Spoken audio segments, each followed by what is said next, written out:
Hello and welcome back to the Kamui Payer Play events. This is the finals of the 8-ball event featuring Robert Frost and Jason Klatt.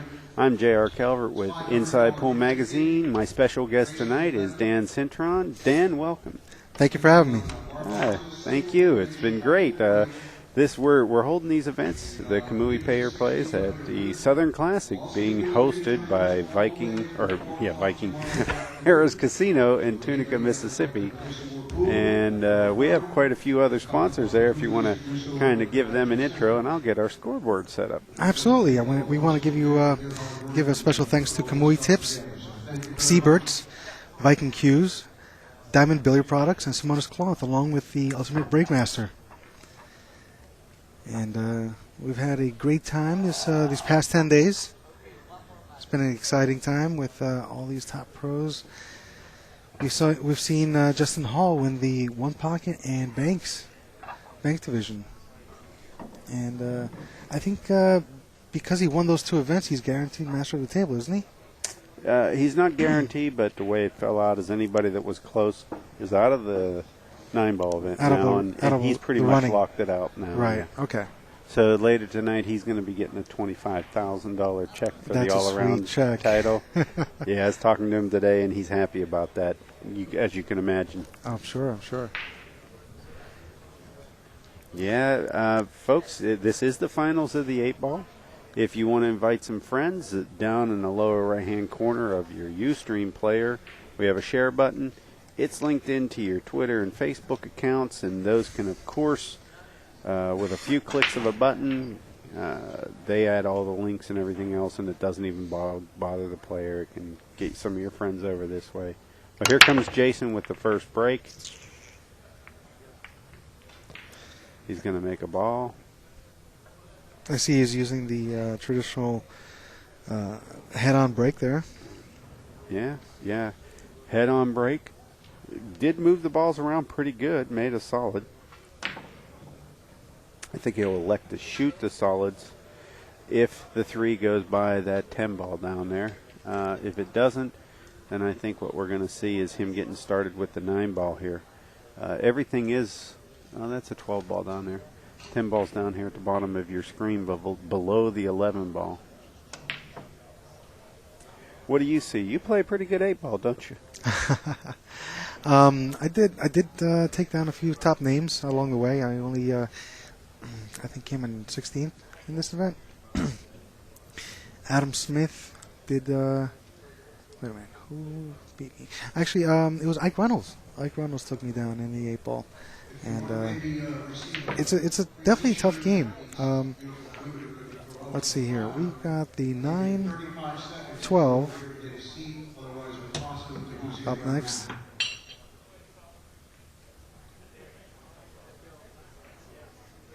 And if I were him, I'd come around for the 15 in the side pocket. The 15 is the ball. I mean, he can work the 14 and not have to shoot a 14-13 combo. Correct. He can work the 10-11, but he's going to have to eventually come to grips with that 15 going in the side sometime or up in the same corner. Right. That he's going to shoot the 12. I foresee him getting. Ooh.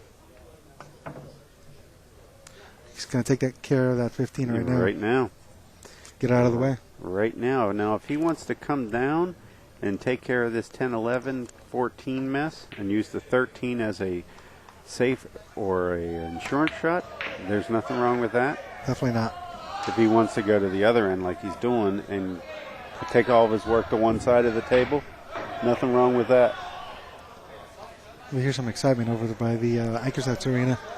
Well, I don't know. Maybe Alex is taking his shirt off. I don't know. I think he's throwing shirts into the crowd. He's always putting on a show. He is the showman. Whether he's on the table or not. You know when Alex is in the room. That's all I'm going to say. Definitely. Here we go. He's going down 4 of these balls down on the bottom rail, and I think he's hit it beautifully. That's an excellent execution there. And he's just going to want to make sure that he can shoot the 14 and go around the 13 and in between the 4 and 13. A little straight here, huh? I think so. I have to pull this back with a little bit of left-hand English. Come out for a 14, then 13, and 8 ball on the other side pocket.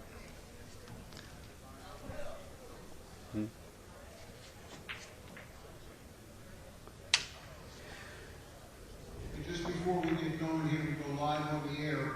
I want to take a minute or two to say a few words about some Very excuses. This is a Stickley Wickler. If you try and pop this ball, or follow it, or anything that you do with it, you only increase your chances of missing it. Correct. And there's nothing that says that he's going to get any better than what he's doing right now with the cue ball, because it actually wants to draw slightly down table if he draws his ball. Correct. And it's tough to return it. So he has to, at some point here, look at the possibility of banking the 14, shooting the 13 up in the corner. That was definitely a challenge there. Well, at worst comes to worst, he could have even followed it up a little bit for the 13 in the corner pocket and then the 14 down below. That's exactly the point that I was making, is that he didn't look at the option of that, so he didn't see that it was available for him right off that ball. I always tell people that are trying to understand the game, walk around the table. You can't see the trees from the forest from one perspective. Even what we're doing right now, the table looks easier from our point of view than it does theirs, because we get to sit back and look at it like it's a drawing on a tablet, Critique it, exactly. But yes, trying to find every possible pocket for all the problem balls is one of the big steps. right here in front of you all week. You may not know all their names, and there's some you don't get to see. There are no finer group of people in our industry than the people at AccuStats. And I want to recognize each and every one of them right now, starting out. So Robert's going to get to the table after that. AccuStats booth. We've been there all week at every event that AccuStats does, helping to. I don't foresee any problems. Get the word out, make these great. I really don't see too much of an issue here. What I do see is Robert has the 5 ball that he has to deal with, and he may want to do that right after the 1. I suspect so. Then follow up for the 7 in the side pocket afterwards. Right. Pretty good shot right there. He didn't lose his head. He made sure he was an inch or two past the line that he needed to be beyond. He's got a good angle to come down as well. Yeah, he'll use the 7 to go up table. Probably use the 4 as his insurance ball, but both these balls, other than the 4 after the 5 and 7 leave the table, they're pretty much dead. Yeah, everything falls onto it. I prefer to go to a 5, 7, leave that 4 ball for the 8 ball last, and just come up down table for these other 2 balls, and it's pretty much Mickey Mouse at this point. Yeah, I'm calling it an insurance ball. I meant key ball. Key ball. I'm totally mixed up there. Right. Sorry, guys. You're like, insurance ball? What's he breaking out? He's been hitting the poker table a little bit too much. Yeah, there we go. Insurance? Blackjack, yeah. Blackjack, that's Dealer right. wants to know if you want insurance.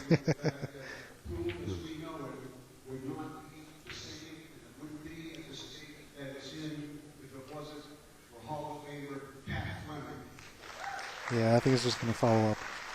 But And last and certainly not least, the folks at Diamond. there you go. Just let your stroke go. Worked tirelessly for a long time. And you got your pickings. Yeah. I mean, I actually like taking the 4 now that I look at it. The 5 or the 8 3 ball might make a little bit funny, doings here by blocking some of the position trails and everything else. So just take the 4 now, then shoot the 3 or the 6. I mean, there's really 1,000 different ways it can be done. I like the 6 right now and coming off either the bottom rail or the side rail and running right at the 8, because the angles do seem to be really a lot better to where you can get and touch the rail and have straight lines coming at the. They both seem to go along the 8 ball line to the pocket. Natural path.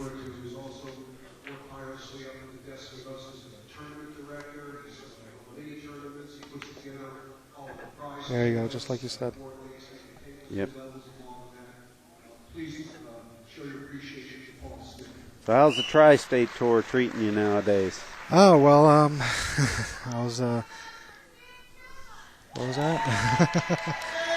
Hearing the background over there. Tri-State, they've been treating me very, very well. They just, over the 26 years of existence, they are now implementing a Hall of Fame, and due to my recent graduation into the Open class, they've awarded me a nice little award for being the first person to go from D to Open in all the intervals in between. They're also sending me out to the U.S. Open, courtesy of the Tri-State Tour. It was very nice of them. And they're also putting me into the Kinkin Memorial Tournament happening in September. Look at that. That was good out by them, by Mr. Frost. So it was a real honor. Excellent. I love to hear that. I really do. Thank you. We're going to take a second and get a message from one of our sponsors.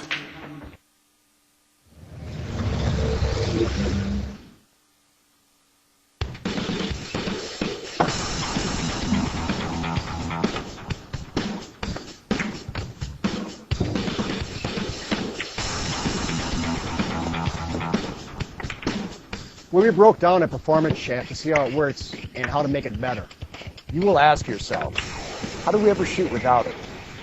We felt that we could create something better.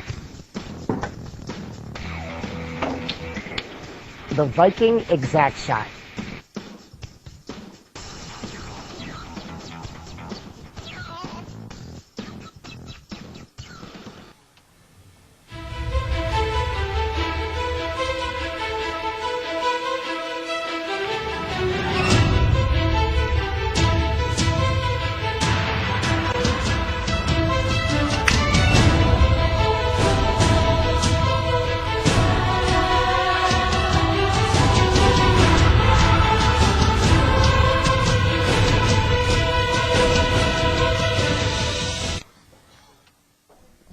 And we're back.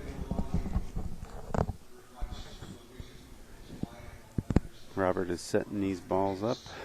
Still taking a little bit of time to make sure that everything's fine. He seems to be taking a little bit more particular care on this, and I don't blame him. Making sure there's no spaces. Mm-hmm. You definitely want to break into frozen balls so the transfer of energy is much more precise and instant. You know, and balls don't work against each other either. Exactly.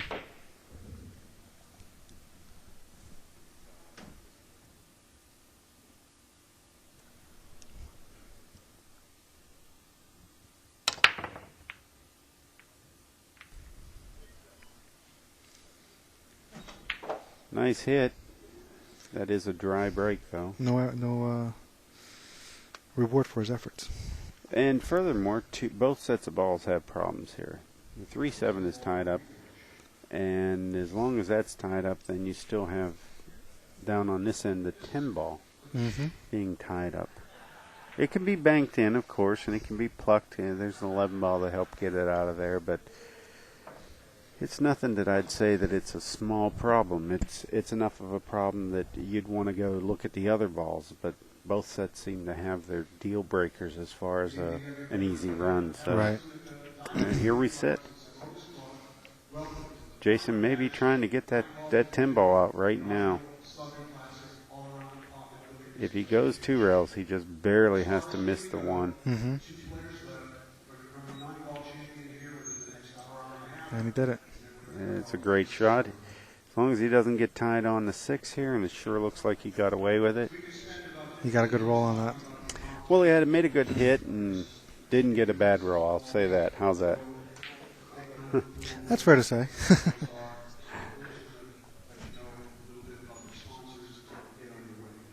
See what the board's saying there. The board is saying good shot, I think. I just refreshed the page, so that's my bad. No, it's okay. My screen was a little bit messed up there. There we go. All right, so here's Jason shooting the 10 ball, come one rail down. Great shot. And he'll either have the 9 ball or the 13. He definitely has to clean out that 9 ball first so he can get to the 14, 13, 12, 15, and then the 8 ball. Am I correct? That's exactly the out that you need to make there. It definitely does go around in a circle, and I see the 15 is his final ball.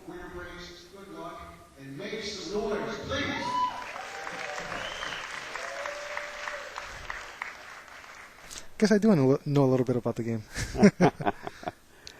Yeah, you do. I think that's Ooh, fair to say.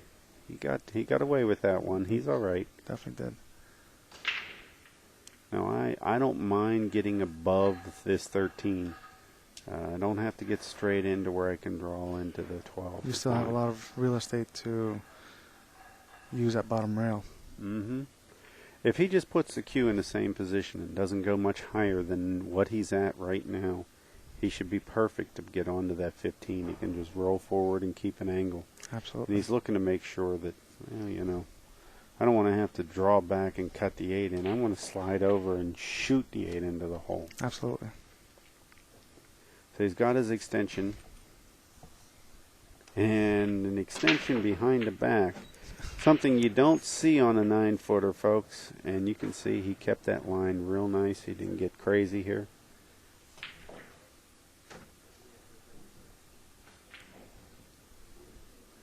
I've noticed that the short rails are a lot livelier than the side rails on the diamonds, specifically these 10-footers.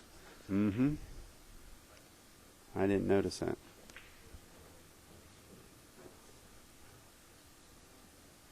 Have you had a chance to play on these tables much? I haven't had a chance to play on any table for 10 years. Wow. I know it sounds impossible. No, yeah, you got to concentrate on work, hey. Work is good. Well, you know, to put it figuratively, I'm taking one for the team. I'm stepping out from playing and saying that there's a bigger calling for me than to try and win titles. It's Fair cause. You know, there's some people that can do what we're doing, but not everything that we're doing, and Of course not. It should be us. There's only one inside pool. I guess there is. Jason Klatt. Let me put our scoreboard up here. Knots it up at a game apiece here. And while he's setting these up, we'll take a second and hear from one of our fine sponsors.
And we're back. Jason is wrestling with the rack, as did Robert Frost. Most of the games that were played on this table this week were either one pocket, 9-ball banks, or 9-ball. Very Yes. little 8-ball. Very little 8-ball on this table. And very little straight pool as well. Very little straight pull. So those 15-ball games were not very well played or well broadcast. I guess their participation was down just a little bit too. And you'd say, hey, well, ball's the most popular game. It is. It is. It's actually very reminiscent of straight pull as far as the patterns are concerned. Nice solid break there. Anything? He's going to come up. Bueller. Bueller. Mueller. For our industry, it's Mueller. Yeah.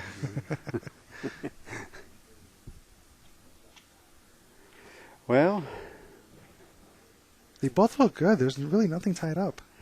yeah, there's the 6 is a little funny past the 9, so it makes me want to take the stripes. And then, of course, the 12 ball's a little funny to go past this 14. Mm-hmm.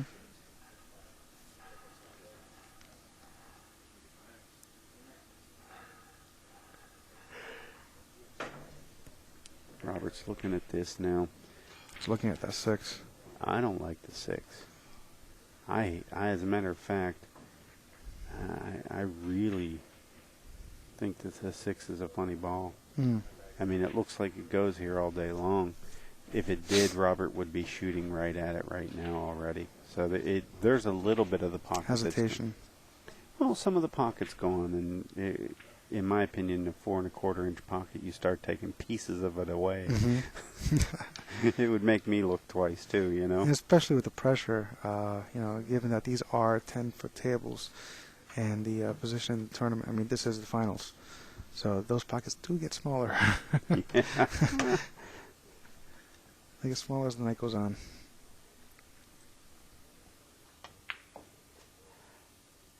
Pretty stout hit. Seem pretty confident in that one. Yeah, definitely.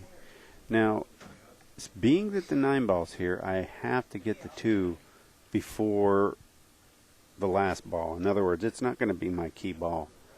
If I was to play this 3 right now, that would be one of the first things that I'd be doing, is to want to get the 2 ball next. But that's not a possibility. There's no real pocket that's great unless he slides over and takes a chance that he has to shoot the 7 next in case he doesn't get on the 2 right. Well, I would say just come up for the 4, then use the 4 to get to the 2 ball afterwards. Free that up. Then come out and possibly get the 7, 5, and then bring down the cue 2 rails off the 1 for the 8 ball in the same side in the same corner where the 2 goes now. Yeah, he can elect to go 4, 2, 7, 5, 1, 8.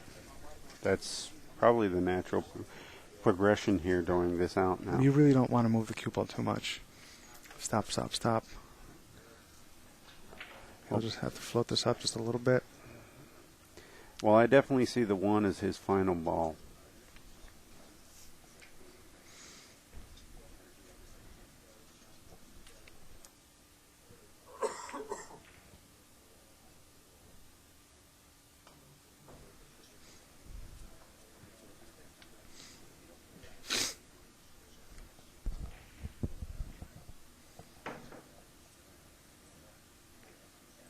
Looks like he might bump the 8 ball here a little bit.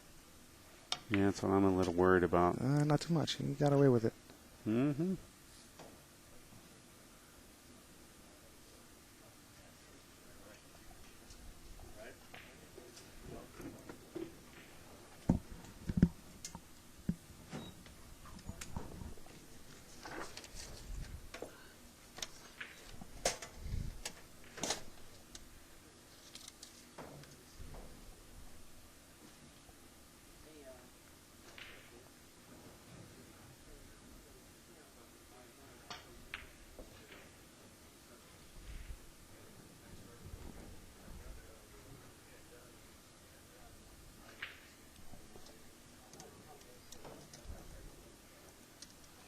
I think he's just going to punch this over to the rail.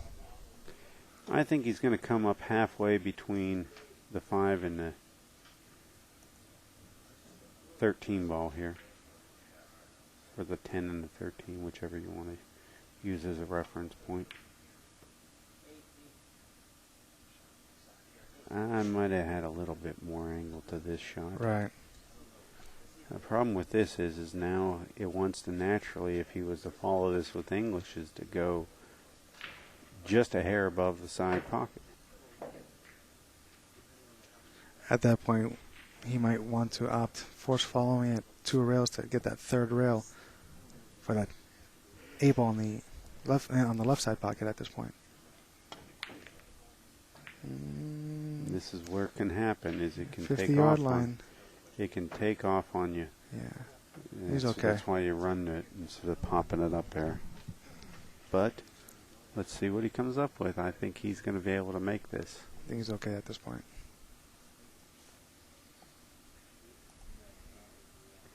For those of you just tuning in, you're watching the Kamui Pay or Play 8-ball final. This is a $1,000 race to 6.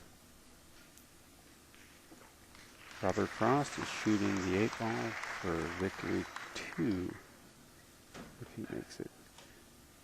We're here at Harrah's Casino in Tunica, Mississippi. And I'm J.R. Calvert.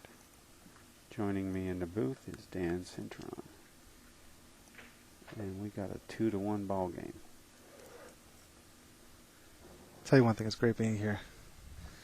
It is, isn't it? It is. It is just amazing being a part of this first annual Southern Classic here in Tunica, Mississippi. The venue has just been great.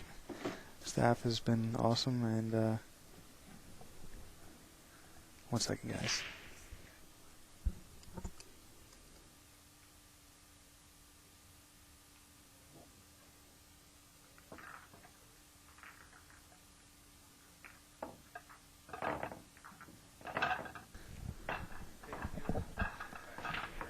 We're going to have a nice time tonight. We have 1 or 2 more finals after this.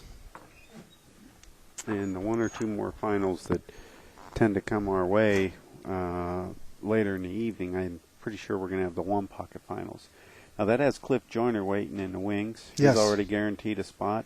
Ike Runnels and I believe Max Everly and was it Robert Frost? Yeah, Robert Frost was one of the guys. Oh, wow. Okay. So they're waiting in the wings. And then I thought we had the Banks, which might be Max versus Ike. I think so as well. It was definitely a different kind of format, which took a little bit to get used to. A lot of players warmed up to it a little bit late, but definitely got the swing of things, and they're definitely enjoying it. Well, the money is nice. The timing on how you could play an event was nice.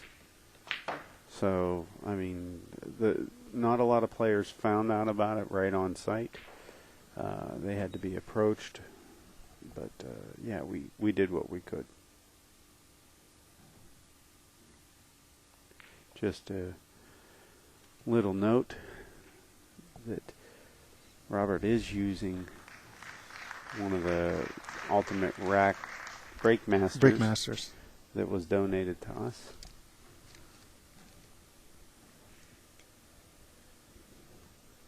And these tables definitely had a lot of play on them, even throughout the night. Yeah. At the midnight challenges and just continuous play throughout the day. And I tell you, this Monos cloth on this 10-foot table has really stood up throughout all the torture it's been through. Just a little reminder, folks, we are going to be at Diamond Billiards in Midlothian, Virginia next week for the VA State 9-Ball Championship. That's hosted by Diamond Billiards and directed by Josh Dickerson. Should be quite the event. Is it me, or does that rack look a little crooked? That rack does look slightly bent clockwise to me. Let's see what that effect does. 9-ball? 9-ball, 2-ball. It does not go, but it doesn't matter. This isn't make it, take it. Right. So. It's one of the nice things about 8-ball. Played the right way. Yeah. There's many variations of 8-ball. Usually when I'm in a bar and someone asks me to play, and asks me, well, what rules are you playing by? I'm like, I don't know. I don't care. Just whatever you play by.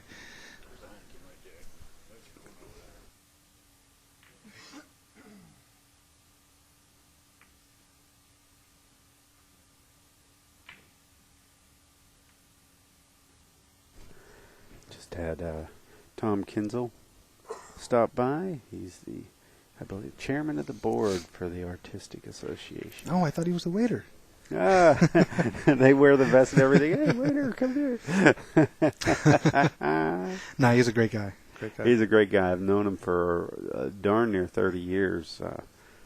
He's a Pittsburgh player. Him and Andy Siegel have gone into the trick shot side of things. It was fun watching them. It really was fun watching them. It makes me want to pick up a stick because that was one of the things that I did to make a little extra money was trick shot exhibitions. And, Sure. You know, I got lucky and won the event that they're having here back in 1996. Oh, you won the U.S. Open back then for the artistic pool. Yeah. Congratulations. Yeah, I won that. That's awesome. Same year that Rodney won the 9-ball. That's right, yeah. We were the ones that came in and did the pre-show warm-up. Nick Varner, Jim Rempe, a couple other guys. I forget exactly who they were.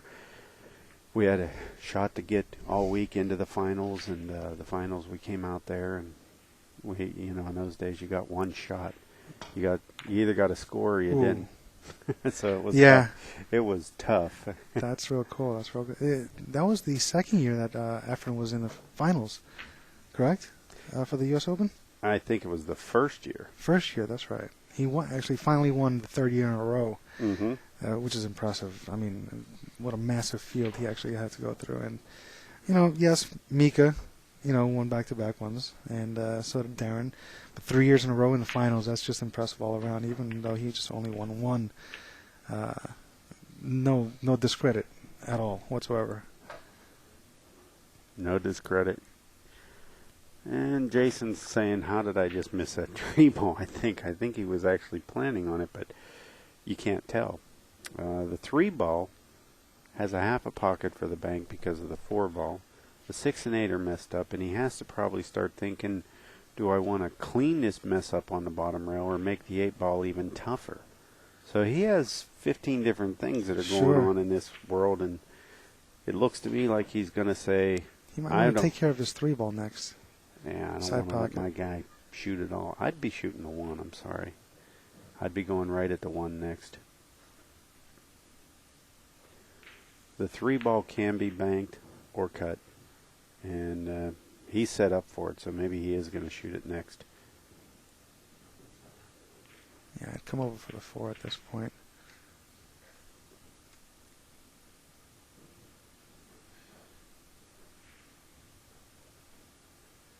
He may have enough on this to come over to the side rail with a ton of English, which is kind of tricky with that side pocket there.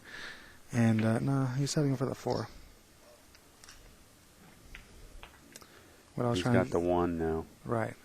No, he should get the 1 now because even if he runs into the 8, the 4 is there to protect him. He can run down to the bottom rail and shoot at the 6-7 towards the lower left-hand corner pocket here afterwards, if need be. If he saved this 1 to last, he could literally save himself on the 8. Great shot. Now the 6-7 may be wired into the side. Let's see if he looks at it a little bit more here. I don't believe they're dead. It's close. It is close. It's definitely close. But he's sure treating it like it's not.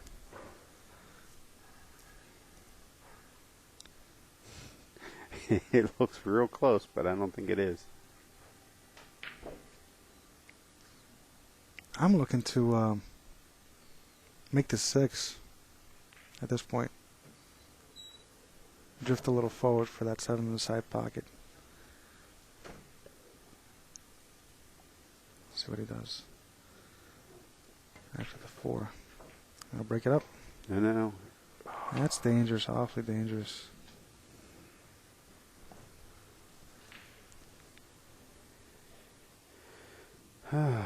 Well, I can say this. This particular shot, he has but one thought in his mind. What he has to do is create a problem for his opponent and eliminate a problem of his own. For himself, yeah. So he may nick the 6 or put a little bit on the 6, but his big thing is to hang the 7. Correct. Take the cue off the 6 and take it downtown underneath the 8. But when he does so, he can't let Robert see the 8 to where he can just glide off of it and push them in the lower, put the cue in the lower right-hand corner here and save him on everything. Correct. Which is why he wants the 6 to move as well. I don't think he can make it. Okay, this is a good shot. He didn't come flat enough. Well, the only shot he left him really is that 15 ball. Well, he did what we were talking about. He didn't let him just He might clip have off the of one of 13. those balls. He actually might have the 13 too. Let's take a look downtown here and see what it looks like from this angle.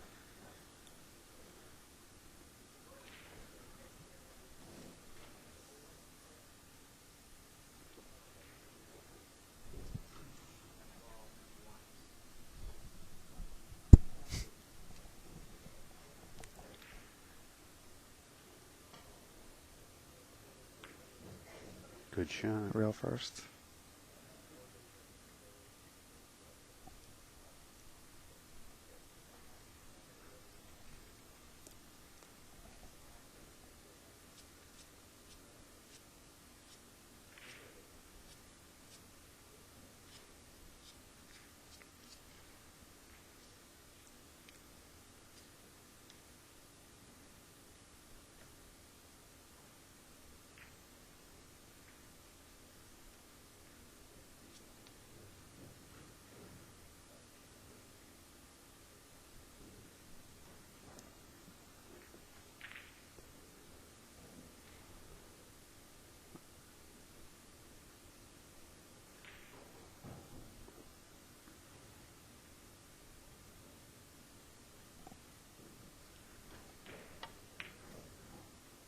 Wow, overcut that.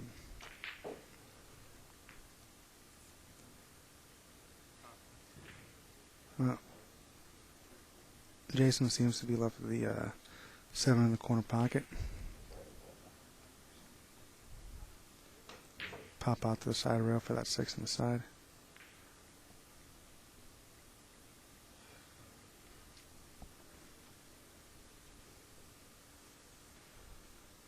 He's down 2 games to 1 here. Definitely has to make sure that he's very careful on the 7. I believe in Jason. He's going to flop onto this ball. Nice flop, flop, flop. Perfect. There it is. Look at this. Great angle. I mean, he is spot on there. He's got a hair of an angle down table. He's looking at where he's going to come to. That was a great shot.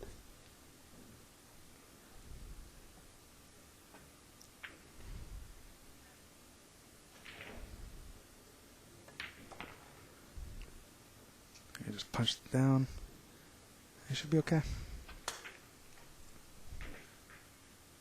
Perfect. And Jason's going to give that one to him. We're going to adjust the scoreboard here for a second, folks, and we're going to take a second Tied at 2 apiece. to hear from one of our sponsors.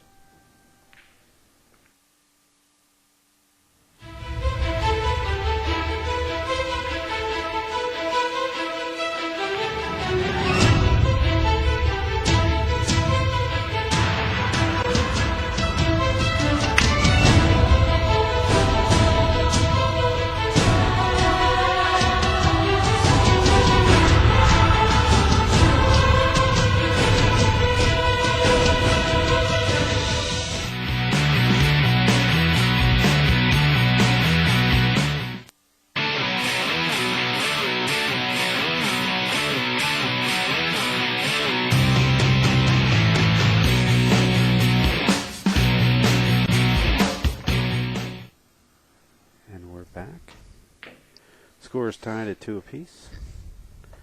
We're here at the finals of the Kamui Payer Play 9-ball. Jason Klatt has just broke the balls and came up dry. A lot of movement, ton of movement, and a lot of power in the break, but Just nothing headed towards a hole. Now the game is a little bit messed up on this one because the 15 here is in front of the 2, and downtown on the other side of the table there, it looks like the 7 has a little bit going on with the 14 that might not let it be an easy ball, and Robert Frost is looking at that as we speak. What's your make on this rack, Dan? Well, it seems like the 11 is the key ball to get down to the 15 if he chooses the high ball. I'm thinking about... He looks like he's shooting... Oh, okay. He's sizing up the low balls there. Well, if I were to get the high ball, I'd shoot the 9, drift down for the 14. So I can actually get an angle on the... Oh, okay. So he took that 3 ball. Well, seems like that 4 ball does pass the 7. And the 7 passes the 14.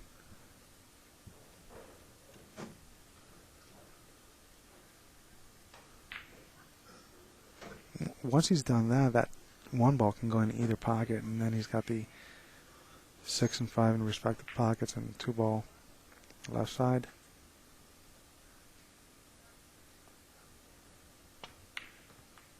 Get that out.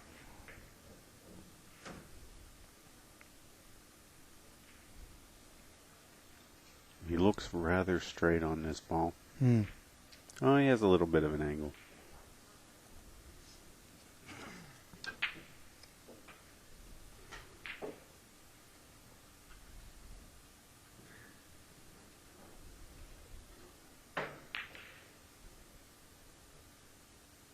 He might follow this. Oh no. He spiked the down table. And what we're looking at here is he needed to be on the 6, I think. I don't think he's on any ball right now. That's a fat 11 right there.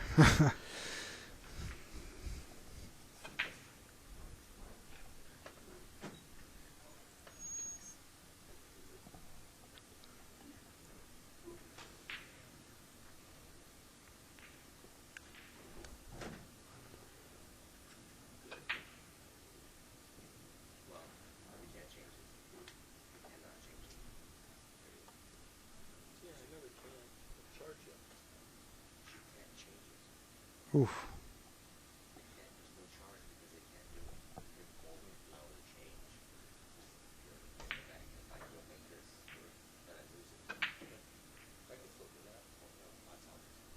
He's looking at that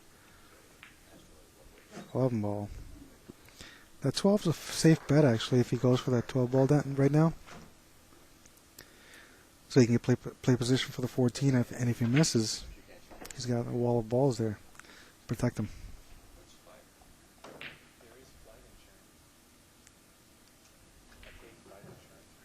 Playing that 13.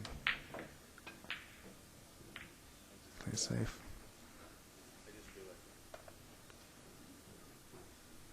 Not too shabby. And the specific rules on these 10-footers with the Kamui pair play: no jump cues are allowed. Only full cues only. No jump cues, so that's got to throw a little curveball some of the players' ways, huh? Absolutely. Well, you bring it back old school. Imagine Willie Mosconi with a short cue. He did. He had a 57. That's as short as you're going to get. Now, these regulation jump cues are 40 inches long, but not with these rules. You have to make sure that you actually know how to jump. It's one of the fortunate things I've actually had to do was learn how to jump with a full cue before I actually mastered going with the jump cue. That's smart. Jumping it's technique.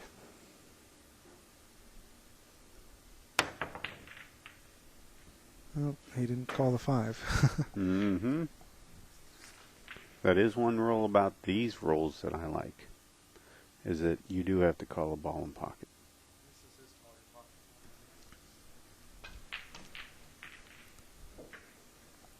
As far as I know. No, that is one of the rules I've always enjoyed and hated losing with the rules with slop shots, and then you say, I'm losing to this? I think we're going to have Edward called on the rules here. Robert wants to know that is the rule. And Jason, I think, is continuing to shoot. I didn't know whether this was a powwow or anything.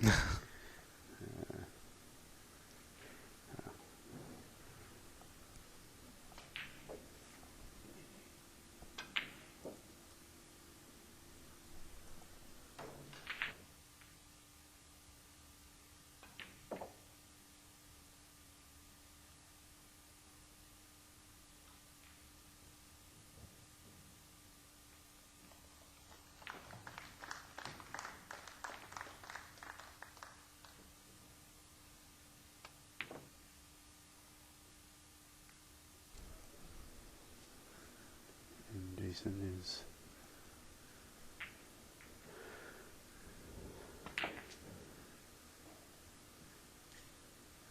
Gotta get these balls out in the middle, out of the way. I see 10, 9, 14, 12. And coming back around one rail for that 11 ball in the side pocket.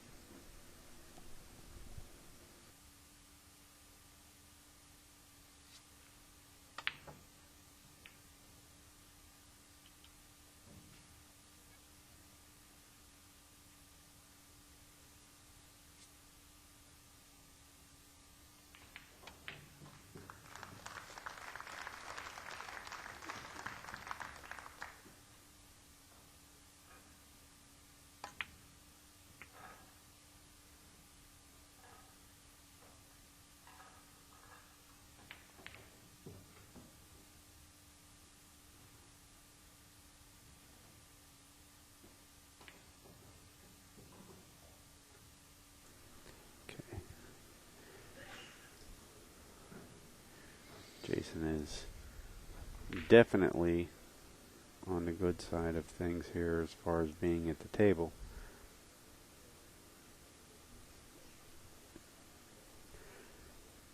The out looks pretty simple from this point.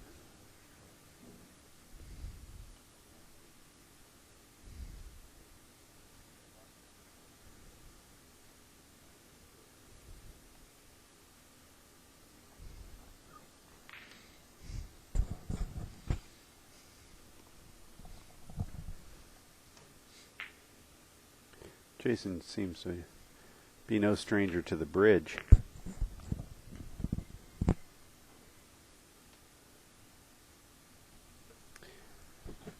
Jason was one of the players in Clash of the Titans yet last year with Alex Pagaline, John Moore, and Shane Van Boning. He won the U.S. Open amateurs, right? A while ago? He may have. I don't know for sure. I believe that what he did was he won the Canadian championships. Eh? That's just wrong, man.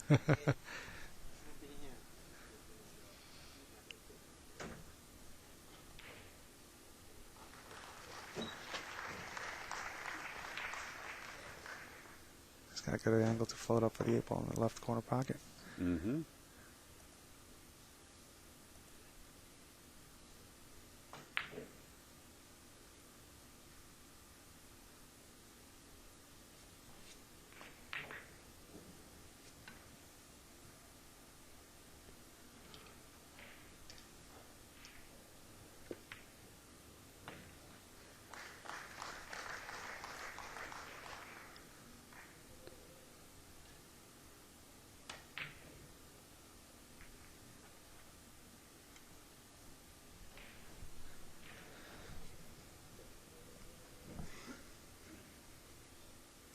This definitely is a key ball in this rubber game.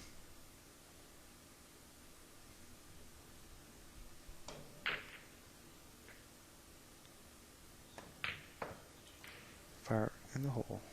Actually, I believe that this is going to be a race to 6. I might have misquoted race to 5. No, you said race to 6. Did I? Yeah. Okay. So he's halfway there.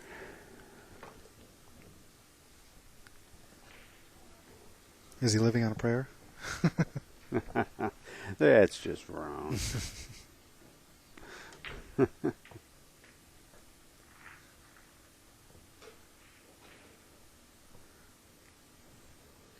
Get to watch Jason put these balls in. That's the nice thing about these template racks is that they do kind of keep the balls from moving and falling apart. Right. Also takes away from the slug rack. Rack Your Own generally does that too. True. But you also have to make that stipulation that the 8-ball or with the money ball does not count on a break. Mm-hmm. That's easily done. Right. If you're shown the right way. Showing how to cheat. Yeah. Well, I was shown specifically to know what to watch out for. Mm-hmm. You know, rather than be shown how to do it yourself to your advantage, but just so you can protect yourself. Yeah, that's needed. All right, so we got a score of 3-2. Jason breaking.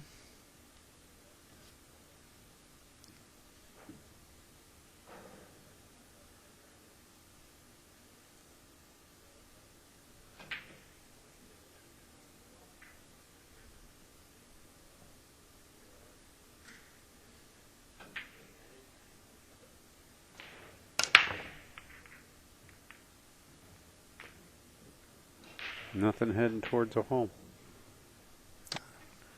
6 is capturing the 10.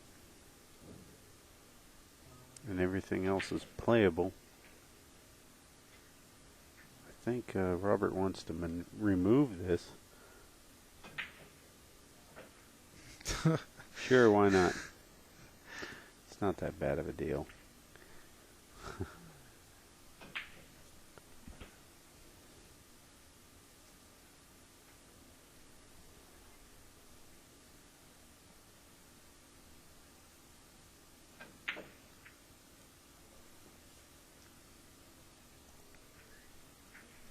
So what kind of feedback have you gotten from the rest of the players about these 10-footers?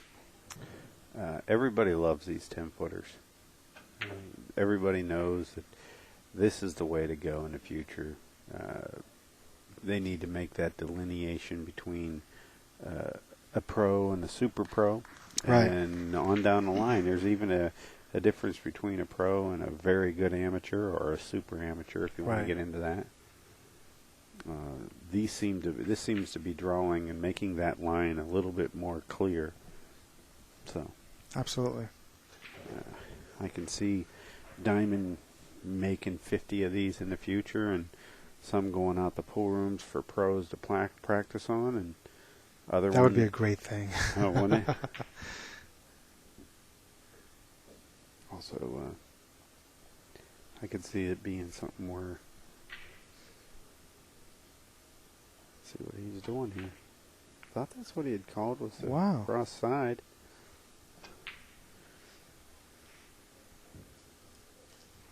I hope Robert doesn't lose his head here and start shooting for the moon. Well, I think he was just trying to take care of what he thought was a problem.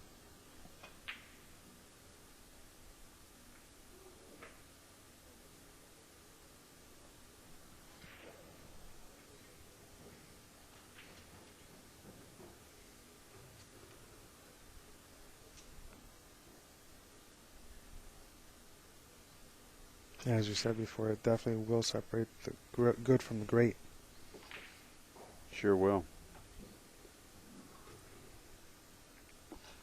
Golf is a tough game. Everybody knows that. But when the pros roll into town, the fairways are a little thinner Right. and the greens are a little faster. Nice stroke by Jason on that shot right there. Take care of this 11. Pop on over for that 9 ball on the top right-hand corner of your screen.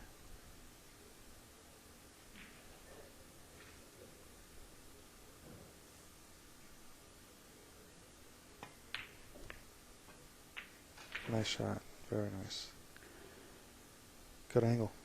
Well, if he can stop this ball, maybe roll down a half inch, he can go up into this 10 ball.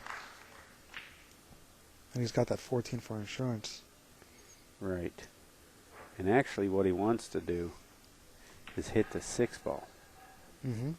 It'd be perfect if the 6 ball was to be hit, go in between the 10 and the rail, go up by the side pocket, and the cue ball would float up for a shot on the 10. That would be perfect. Ideal. Ideal. Let's see what happens in reality.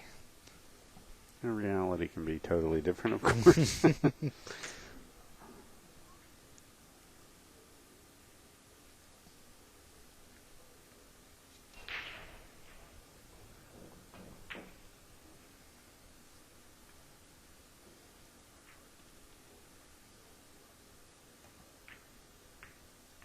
Ooh. That was a You good know, choice. that's not too bad there either. That was a very good choice. He may be able to shoot the 14 ball in and even relocate the 8 and get the right angle on the 12 ball, or the 10 ball.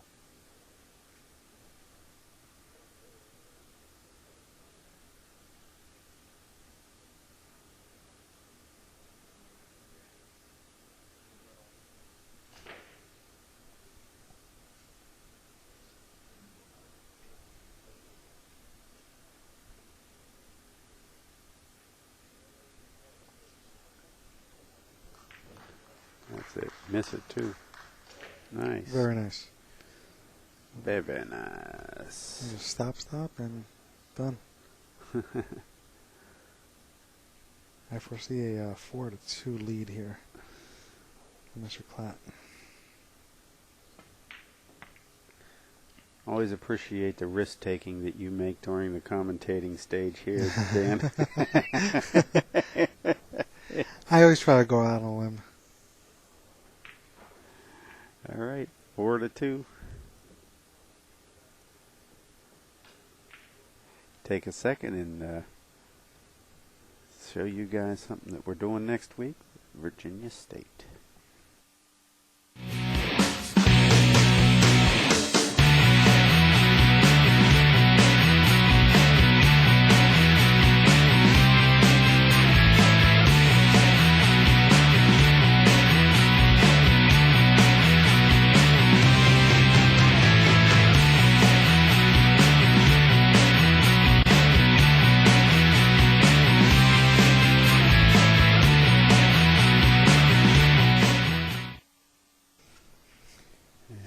Back. Virginia State. You think he's going to go for that second ball break here? And now I think he's going for the head ball still.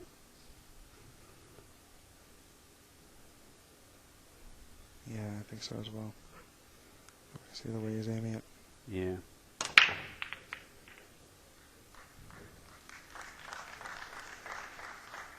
Still dry. There's a drought in Mississippi. Did you hear? Mm-hmm.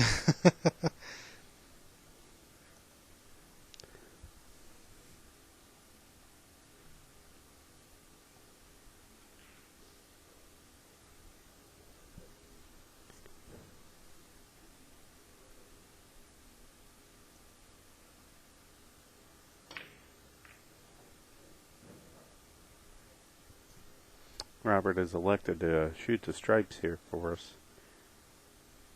There's an out. And I'd say there's definitely an out here. He has but to start working this rack.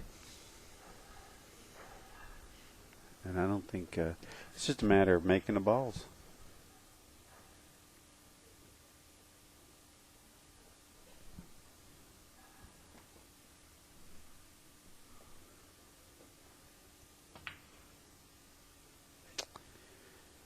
Well, that was not what he wanted to do, obviously, but he did manage to make the 3-1 a little bit tricky for Jason.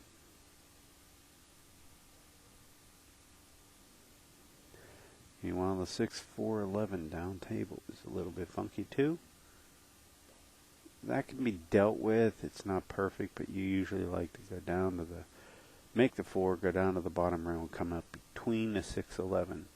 Split those balls and you can come up with a shot. Now here, generally, you end up either getting straight in on the 3 enough that you can kill it and then make the 1 up in the upper left-hand corner, or you end up zigzagging or going and introducing another ball instead of going straight from the 3 to the 1. But he is going to have to shoot the 3 first, of course. Well, he should. He could come over on this, but it looks like he's looking at the 6 and the 4 right now. He may have a solution down on this end of the table that we don't see. Maybe the 6 goes by the 11.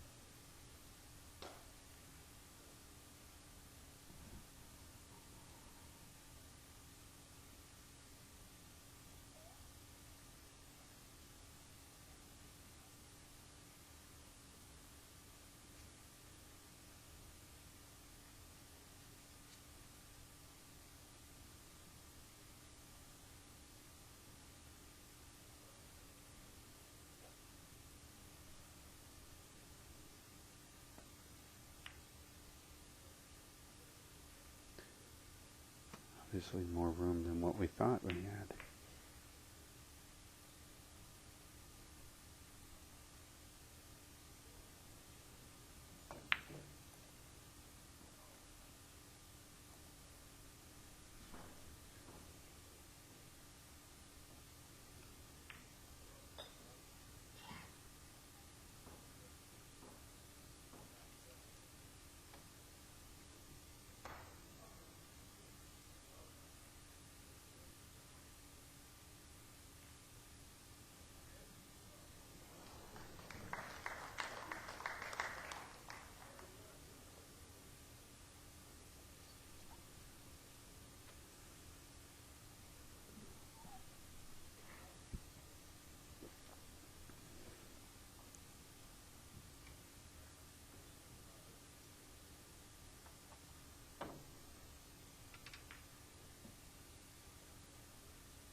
Nice try. He's going to try to follow that ball in. Can be a little bit tricky.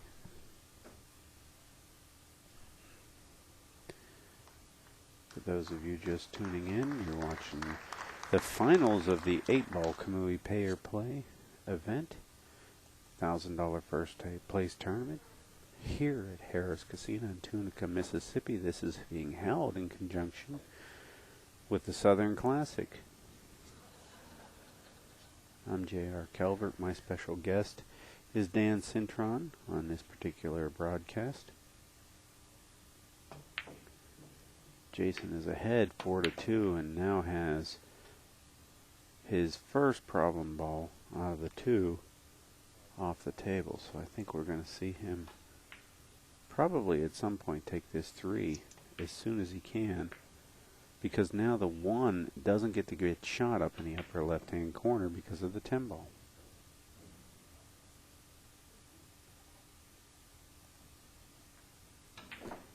See Robert Frost in his chair.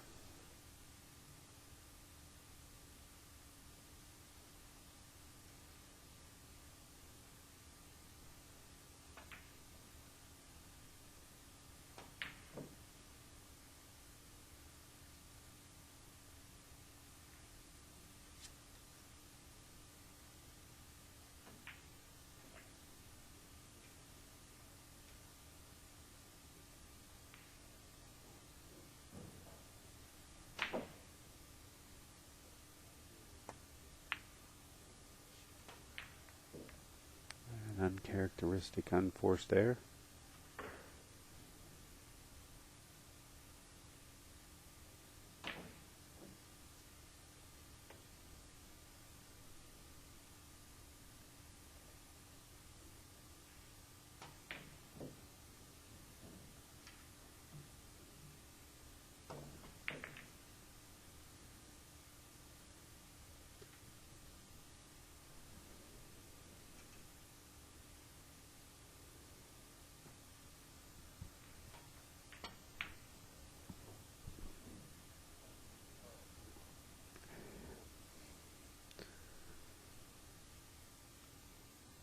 Robert has a pretty solid out here.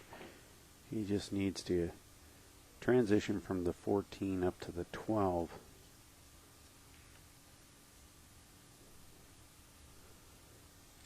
Or I'm sorry, that is the 10 ball. But he's going to shoot the 12 ball first and then transition over.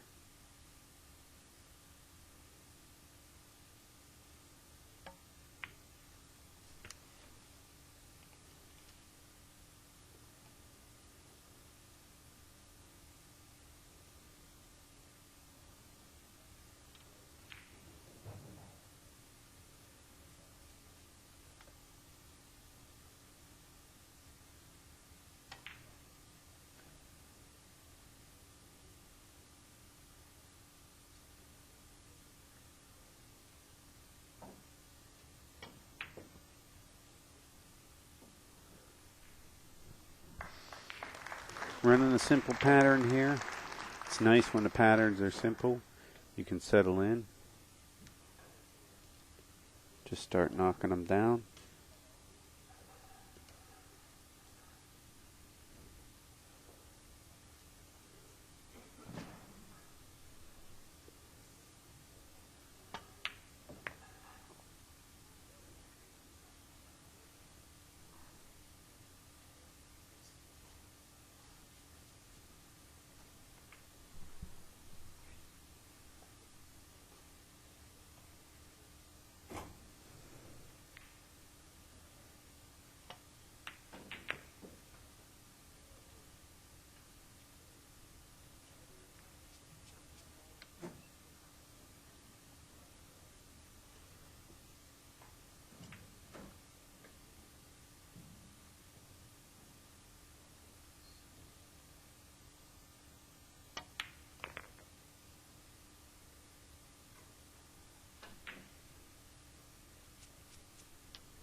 Robert Frost goes ahead.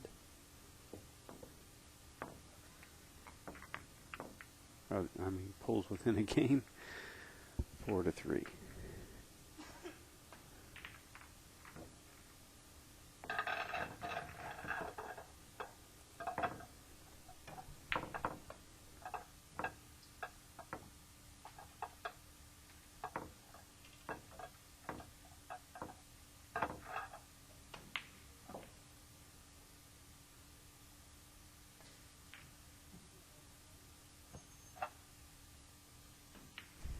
It's the Ikester. Ike TV will be back on later tonight. Ike was actually in one of the rare positions where he could have played himself in the finals due to this pair play, giving you multiple entry abilities. But he had it. He's going to be playing Max Eberly in the finals, I believe, of the Banks event. I'll be coming at you here just a little bit. All Ike, all day. All the time. Ike all the time. Well, Robert Frost is going to hit us with this big boomer break that he has.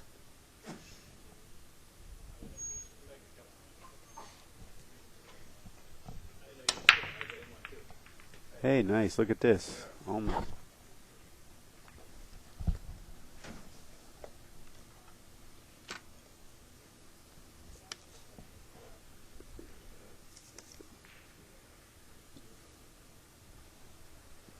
What do your Alvin eyes see here? Big bloomer boomer. That looked like a...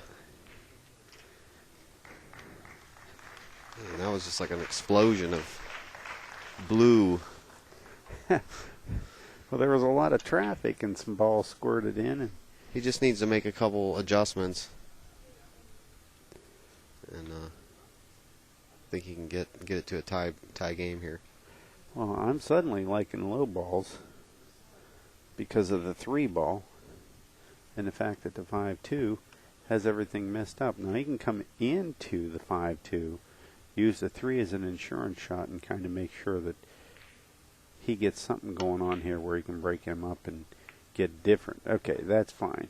And he's going to get a little bit of a fortunate roll by the 2 not rolling out behind the 13 here. But he's off to the races. They're going to 6. They are going to 6. And I can tell you right now, he would rather have a race to 2 Yeah. than to have to win 3 in a row. I'm just saying. Yep. He doinked that one in, and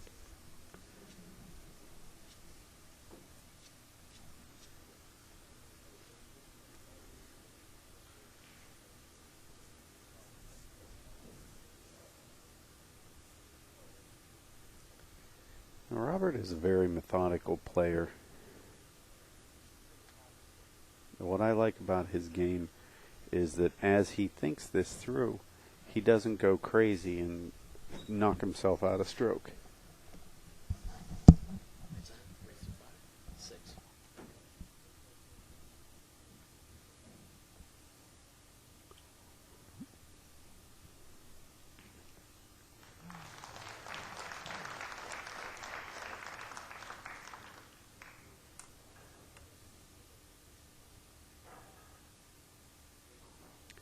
If you like any of these matches, keep in mind that we do post these to YouTube, and they're available at our YouTube channel, which is youtube.com/InsidePoolMag. They're also available at InsidePool.tv. You can watch them on demand. And they should be pretty up, pretty quickly. Yeah. We put a few up. We put the Shane Van Boning versus Earl Strickland matchup. Max Eberly versus Torsten Homan in straight pool. And I think we put a video of Ike Reynolds up. But yeah, we've put a few up already. Even while we're broadcasting, we've uploaded these. Very nice. And we're putting them up in HD, full entirety with all the bells and whistles, of course. So feel free you can go over to our YouTube channel and subscribe for free, and then that way when you come to YouTube in the future, it'll be one of your options on the home page, and you can see our latest uploads. You can do the same thing at ustream.tv if you're interested in keeping up with all our live broadcast. Just click the follow us button, and you'll know when we're doing a broadcast. You guys have done an incredible job keeping up with all these matches here. Tirelessly through around the clock. Thank you. Yeah, there's been a few times when we wanted to sleep under these 10-foot tables, trust me. And if you are just catching that, this is the 10-foot diamond pool table. That's right, 10 foot with 4 1/4 inch pockets. 2 balls don't even fit into the mouth of these things. Great tables to keep it honest. Keep it and make you cry like a baby. Just Oh, you gotta hit cry it for your good. mama. Definitely gonna have to hit them good. Yes, you do. What's amazing to me is you just have so much space, and just a few inches makes a huge difference. Absolutely. I say this all the time back home that the center of the pocket's the same size on all tables. Mm-hmm. Robert's going to put on his extension again. Twist it on there a little tighter. Gets a nice shape on this 8-ball. We got a tie game, folks. Very nice. A little bit of a distance, but seems like he's got a fairly straight shot.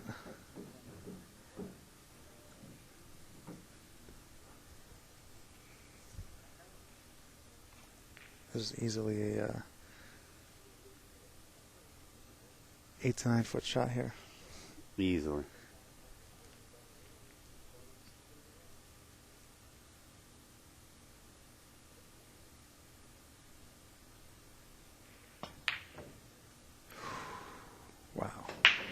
and easily missable.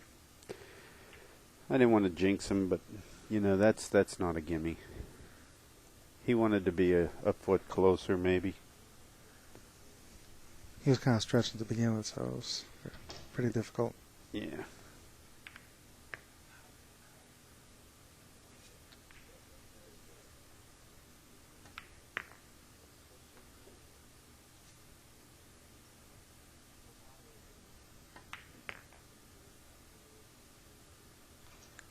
Jason's making pretty quick work of this, and it is just that easy when the other guy's balls are off the table.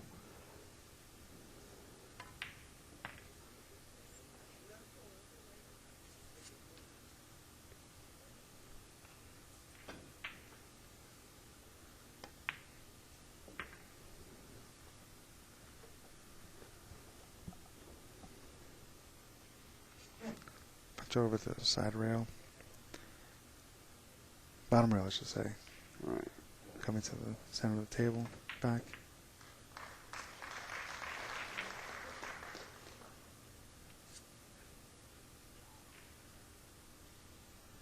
It's going to get a quick extension. No. He knows we just went through the mathematics on this. He buries this. He has to be beat 3 games in a row. And the odds extremely went against Robert Frost in winning this set. With that missed 8-ball shot. Sure did.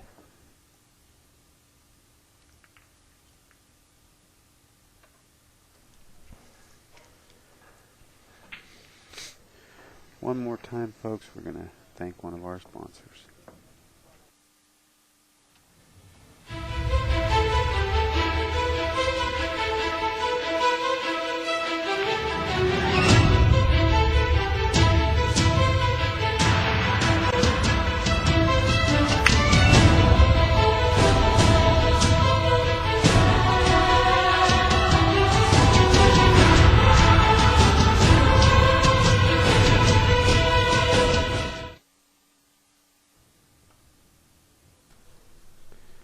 We're back. Jason is still applying the mend to this rack, getting it all in place. The Ultimate Breakmaster, one of our sponsors, along with KamuiTips.com, Seabirds.com, Viking Cues, Simo's Cloth, and of course Diamond Billiard Products. Diamond Billiards responsible for these Brobdingnagian 10-foot Bohemothian tables. I don't know what other 5-syllable word I can roll out for you guys, folks. But did you explain to the viewers where those words came from? No, I have not. Wonder if anybody in the chat knows the origin of Brobdingnagian. 8-ball almost went in the side pocket there. Almost. It would have been an auspicious end. One of my 8-ball matches was against Max Eberly on a race of 2. And first rack, well, I won the lag, and first rack I sunk the 8-ball in the break. And next rack I came up dry, and he missed, Max missed a 10-ball in the corner pocket and left me the out. Really? for the win. And of course this is a progressive tournament, which the different rounds you can buy into have progressively higher entry fees as you go along. And if you had been fortunate enough to catch the preliminary rounds, the entry fee was fairly small. And as your rounds went deeper and deeper, the race got longer and longer. Uh-huh. Yes, it did. So you could have been playing races to one, $2.50, and had 35 entries. Exactly. Right. I think we had more than that, though.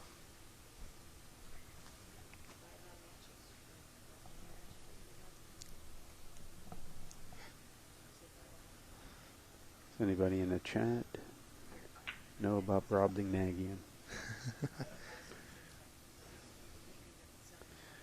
Give me the origin of the word, the date it was first used in the English language. And who said it? Well, We'll say how it was used, how it was introduced.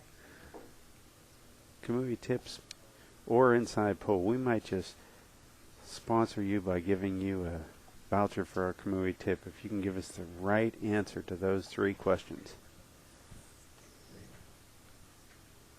What does it mean? How was it introduced? And by whom? And what year was it introduced? Very good trivia. John Slingblade has one of the points. Yes, he does.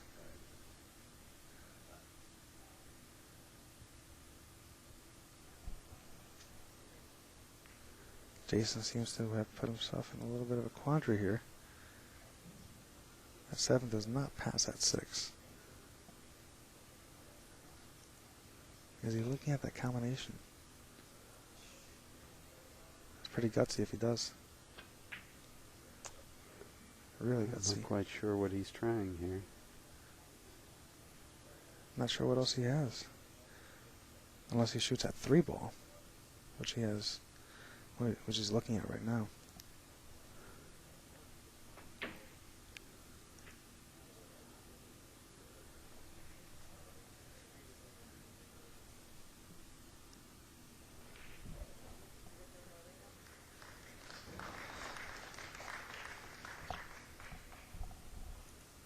He's going to jump the...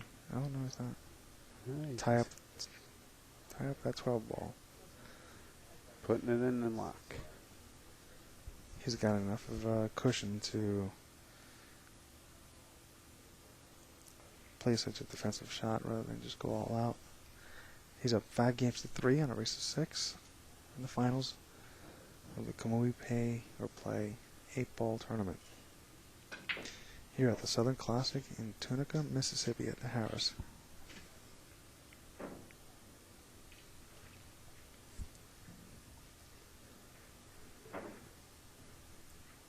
See, you know, you don't.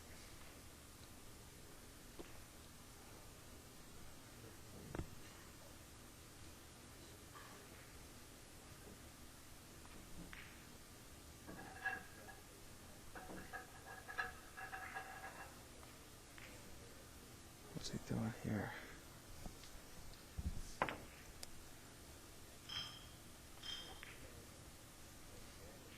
Trying to push that 8-ball even higher on the table there.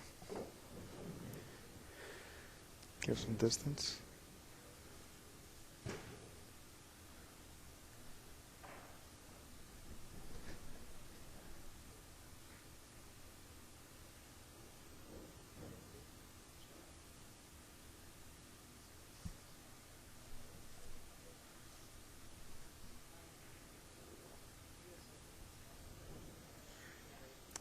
Now he can look at making a 10 off the 12, or even a 3-ball combination with the 11, 6, 12 at some point during the game. I like the 10 off the 12. Yeah, well, that's what he's doing. Well, and when I say he, Frost can. What Jason needs to do is start getting balls in there to make sure that he has a way to do this. Mm-hmm. And I honestly don't think that with the 2 like that, there's not a lot of hope yet. He needs to take care of a problem. And this is a good shot. He's going to... he almost made it so he couldn't even see a ball. We're getting ready to see a pretty good safety battle here, folks. Actually, John Slingblade, the first known use was 1727.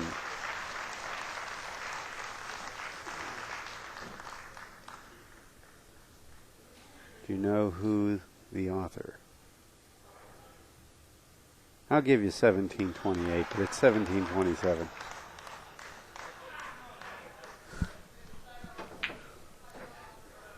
They're getting close.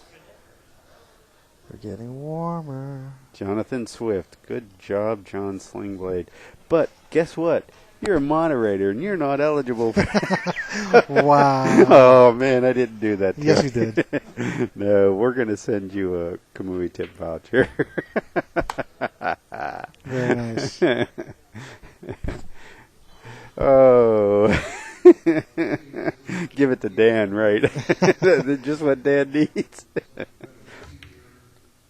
don't think there are two finer representatives and champions of our game.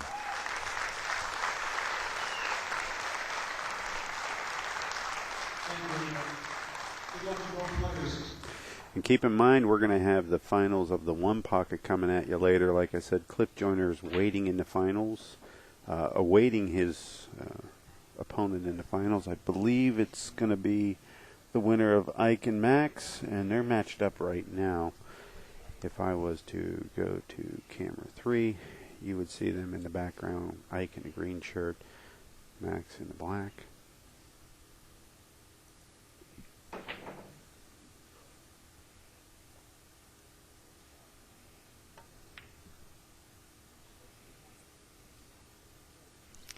That was definitely no easy shot. And yes, you will be able to see the Joyner match here.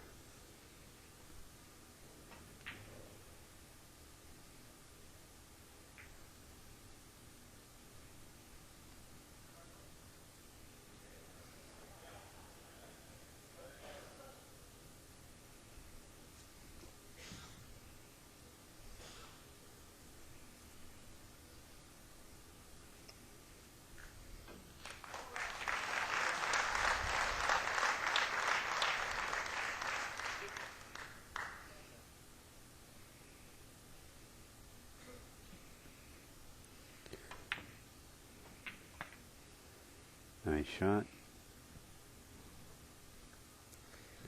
I foresee that 7 ball being key ball to getting down to the 6. I really don't know what he's going to do with the 6 just yet.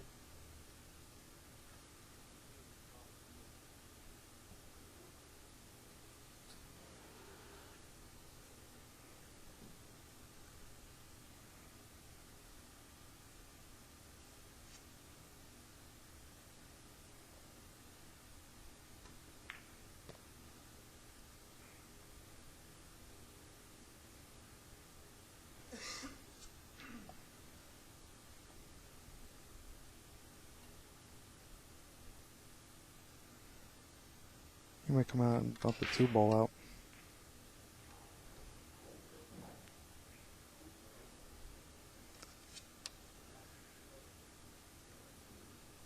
He's really trying to dig it, and get down for this 6. He really did. He got underneath the ball and everything. Did what he could.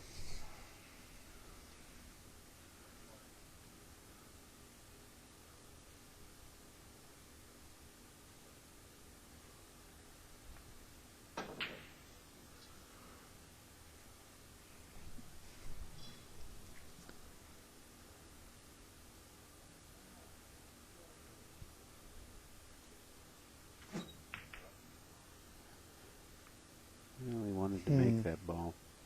There's actually a point where you start making your opponent's balls if you get a chance.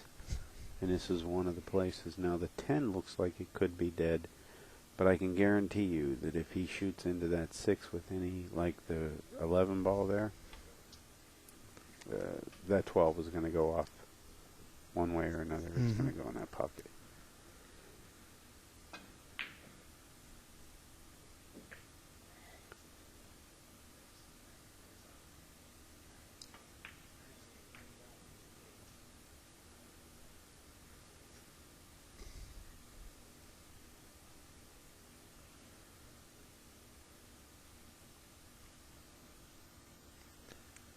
As I had mentioned before, the bottom rails are very lively, so if he feathers this 11, it'll be pretty difficult to control that cue ball to get a shot at that 10 ball, I believe. No, he doesn't want to shoot the 10 right now. It leads me to believe that it isn't going, or that there's some type of problem with him not being able to break out the 6, of course. Oh. Now, do you think he was playing that? Yes. The safe? Mm-hmm. Yeah, I think that's what he wanted to do. I think he just knocked that ball across there and was only watching the cue ball.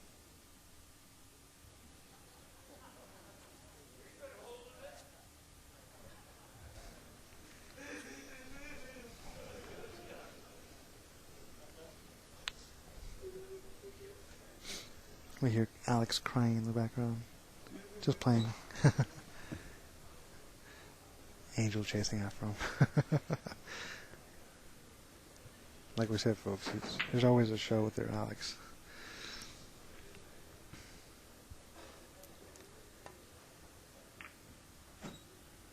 I'm trying to get that 2-ball out to the other side of the pocket.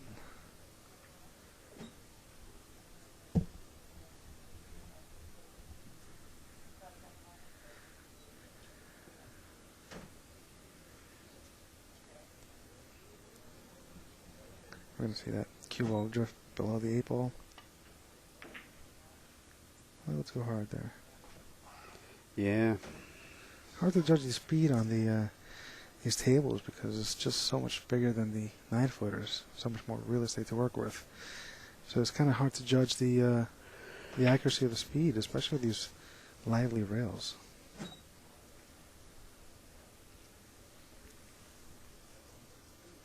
Adam Smith has definitely gotten used to these rails. He's got very good cue ball control on these 10-footers. Yes, he does. He really does.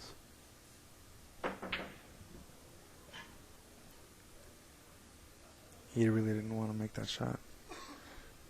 Set that up for the breakup. Well, I think both players right now are, I don't want to say that they're stalling, but they're trying to figure out a move here. There's been no definitive move, so they're playing a halfway safe. Right. Hoping that the other guy makes a mistake because he goes and overstretches. To make an unforced error. All right. Blow out the balls because he's getting missed.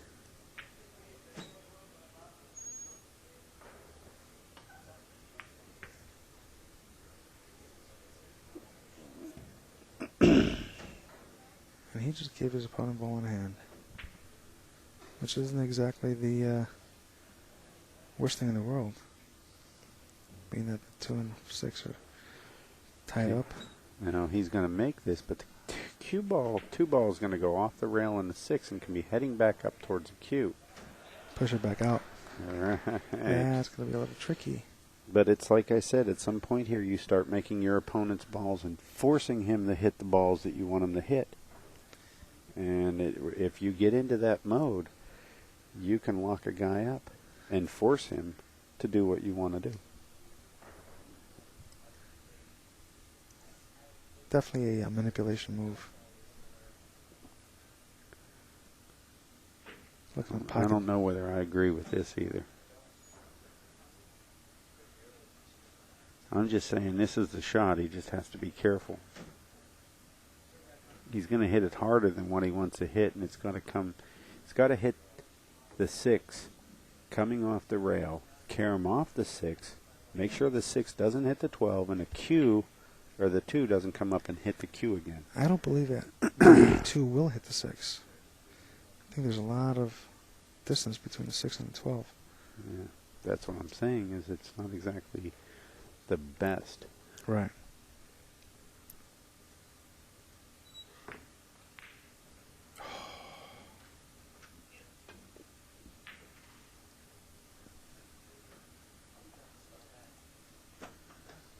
Robert Frost is happy because he's given him ball in hand and pretty much knew that there wasn't a whole bunch that could be done there. At 13, looks like it barely goes by that 2-ball. It does. It does. I think that you're going to see a very simple 11, 12, 13, 14, 8, though. Simple from over here. Oh, yeah, sure. The other guy's on the hill and you need to win 3. Simple. You know, I almost missed a shot from the sidelines. But then you got up and you said, hey, I would have made that. I almost missed a shot, that's right. Never missed a shot from over here. I think the ball wiggled once. I bobbled a ball and it fell. Got enough of an angle to draw out for the 13. See if he slides it straight up table. Gave himself too much of an angle. Well, he's got enough of an angle. There's a lot of real estate there to hold the ball. Boy, for my money, I'm going straight at that 13. That ball sliding straight up table.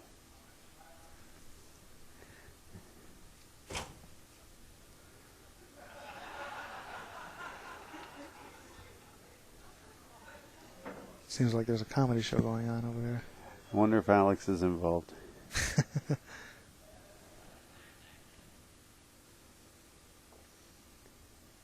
He's actually a good dude. Really good guy. I think everybody knows that. Good guy.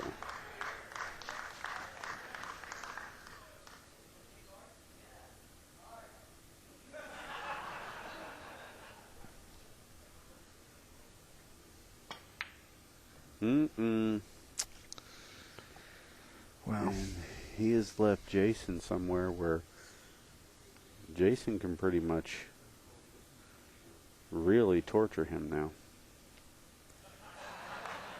Well, the safe bet would be to go for that 2-ball cross corner in the bottom right hand of your screen. Go back up table for that 6, and if anything, leave Robert Frost a very, very long, tough shot if he misses. I actually like the exact opposite. I don't like this. First off, if you look what he's just done. Yeah, he left him I a like shot. going down to the 6 because even if he sold out, the angle that he would have left him on the 14 would have almost guaranteed that there was no way he was going to fire that 14 in and get all the way back over 2 rails for the 13. And he would have moved and illuminated one of the problems.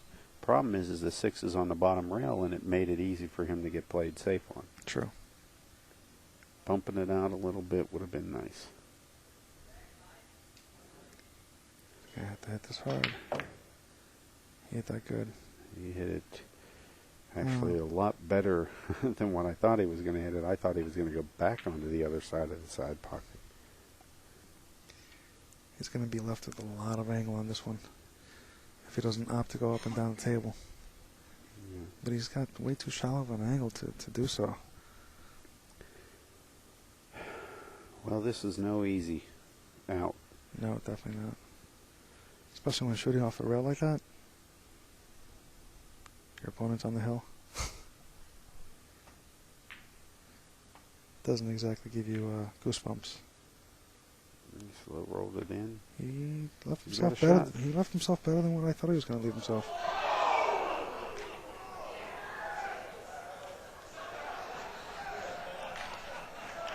Seems like we got a nail biter over there. Usually it involves Alex getting a roll and the crowd going crazy.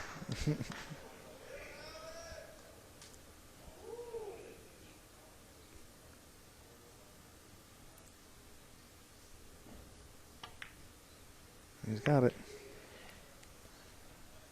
5-4 versus 6. Robert Frost breaking.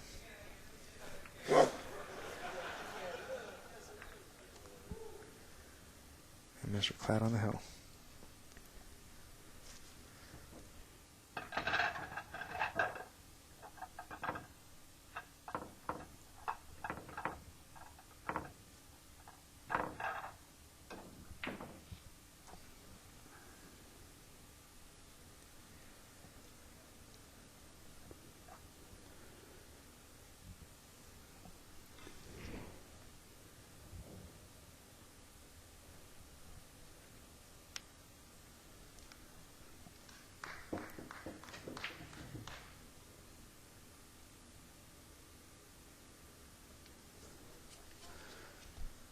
Here comes Robert.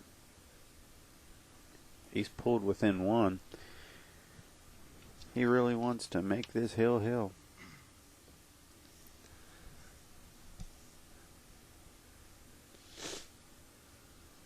Well, I'm sure he didn't come here for his health. Nobody home. And the 2 does look like it goes by that 12 ball there.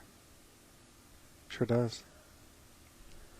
So if you're Jason Klatt, you hold your own destiny in your hands here. I like the low balls. As do I. I like the 7 ball here. That 11 ball's kind of tricky as well. 11, 12, a little mess there.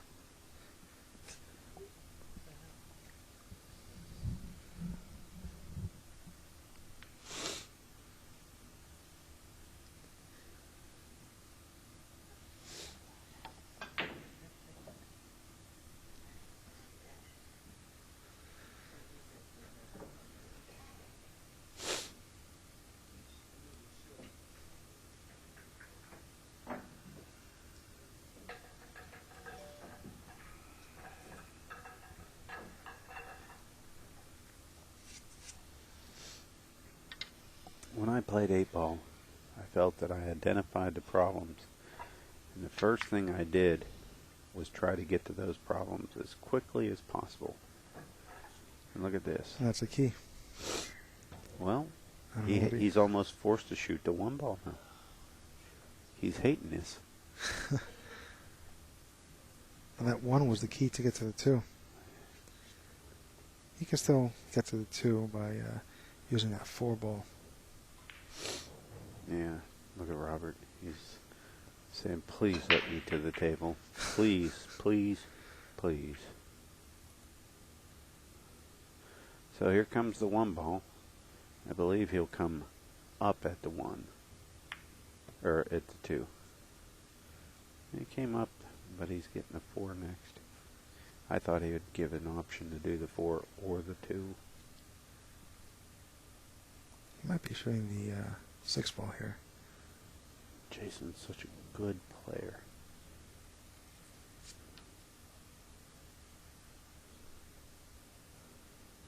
No.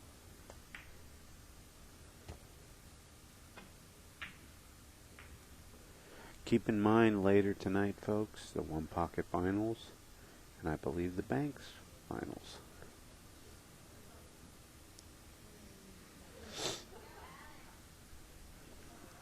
And for those of you that are wondering, it is 1 o'clock Eastern Standard Time. Technically, I believe it is the 29th of July. It is. It's actually 12:05. Is this Central? Yes. Okay. There's Central, then there's Mountain, then there's Pacific. Well, you have to be a little bit more Pacific than that.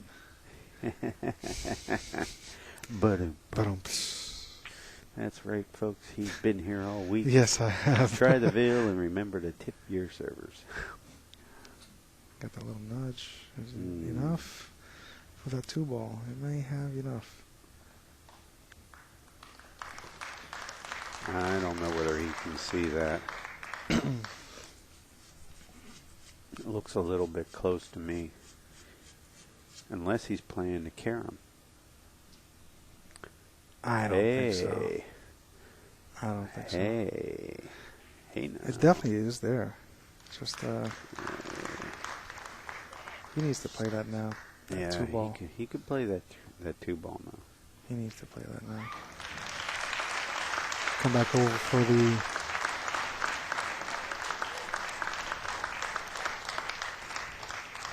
I think we've seen the end of the Archer Pegaland match.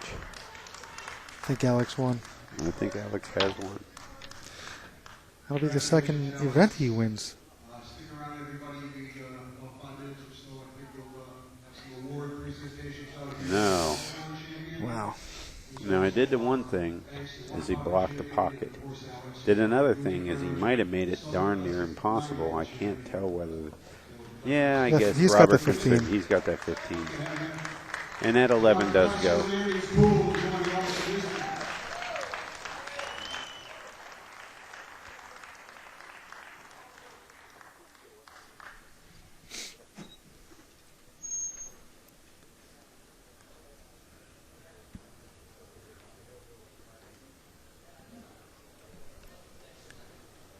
I got a special announcement to make.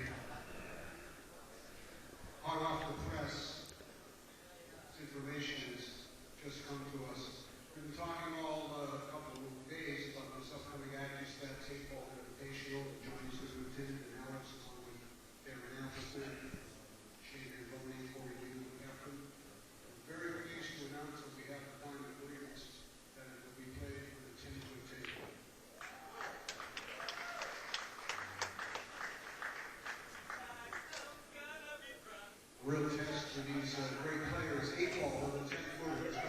Alex is singing, I think I'm going to be drunk.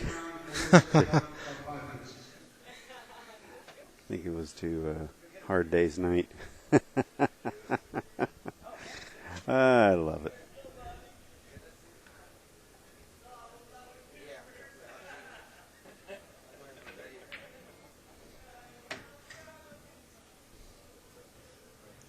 Yeah, it was definitely a Beatles song.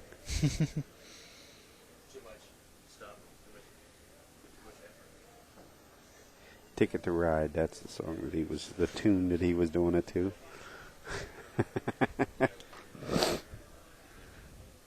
Does that 10 ball pass that 3 ball there? The 10 ball, it may pass this 3 ball in another universe. But in this universe, it's very big. Oh. It doesn't squeeze in between the rail. I couldn't see it from the perspective that you had up earlier. Wow. Maybe you ought to follow it in. That ball actually looked like it went down and came back, or somehow it wouldn't go. There's a gopher in the pocket, pushing it out.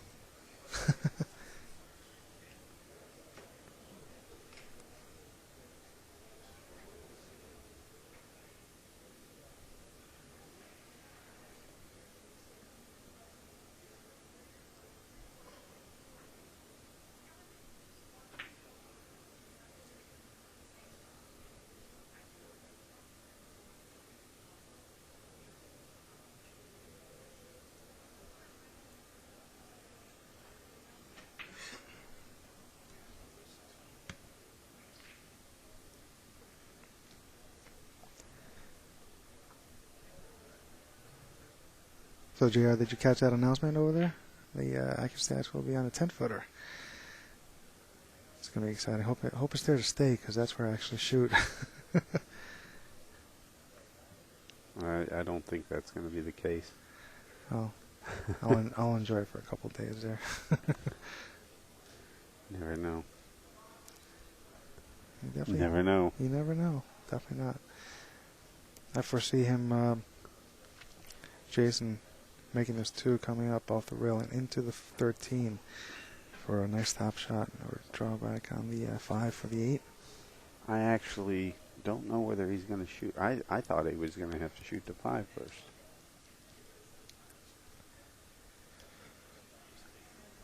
Well, looks like his decision follows your patterns. See where it goes. Come on, get there. He might have to go underneath the 9 ball here. A lot of angle. Which will leave him nice and straight for the 8 ball.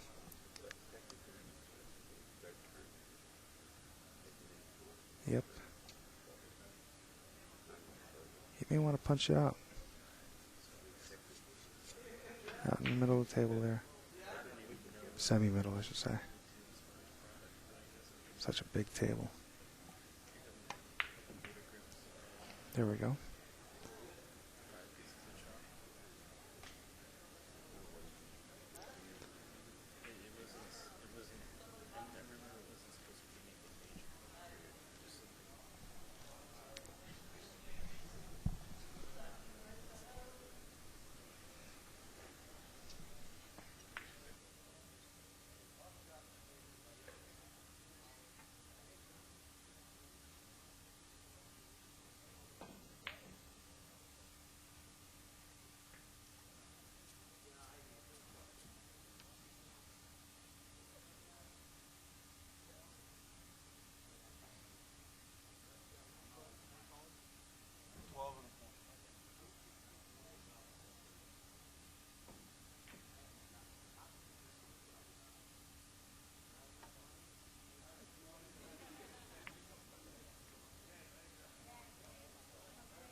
have.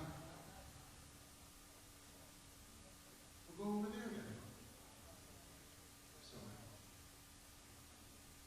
Justin Hall, 9-ball bank pool champion. Come on up here, Justin Hall. Robert he's 5 balls away from tying this up. The only thing is that I think I'd use this 11 right now. I think it's safe. I like to that say. idea. I think it's safe. I don't You still have that particularly. 14 afterwards. I don't particularly like this one, unless he's hitting it fairly soft. But he's hitting it so high. Mm-hmm. Okay. He's got a good angle here from the 11. Just stay right there, float there for the side pocket, and then 8 balls pretty much right there. Center ball, left-hand English, drag it, pop out, and then you're safe. Pocket to 14 and 8.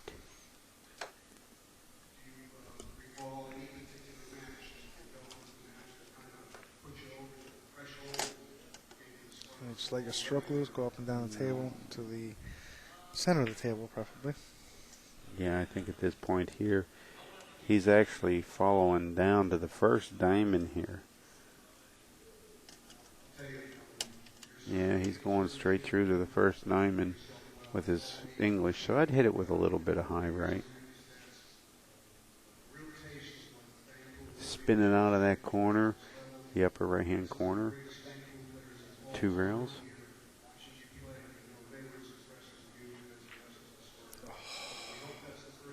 And look at this. He's going to leave Jason Klatt an easy 1-footer for the title. And Jason's not going to waste any time here, I can tell you, folks. For the victory, Jason Klatt. Well, there it is, folks. There's your champion, and again, he got it. He got it. But just take a second to thank everybody for tuning in. Thank my special guest Dan Cintron for showing up. Thank you for having me. And to thank all of our sponsors. First off, Diamond Billiards for the putting on the Southern Classic and building the 10-footers and bringing them in here for us. And of course, Cyberts.com, Simona's Cloth, and then. Of course, Kamui Tips. Kamui Tips is the last one there, the last one. Viking Cues. And the Ultimate Breakmaster. And the Ultimate Breakmaster. And then last but not least, Kamui Tips and Chalk. They're, the title sponsor of our event here, and they're making all this money possible. Folks, stay tuned. We're going to have the one pocket heading your way. Cliff Joyner's in the finals, I know for sure. Max Eberly and Ike Runnels are matching up in the background, as you see right now. They're going to be coming in to take on Cliff, and I think we also have a Banks final that might include a rematch of Max and Ike in the finals there. So stay tuned, folks.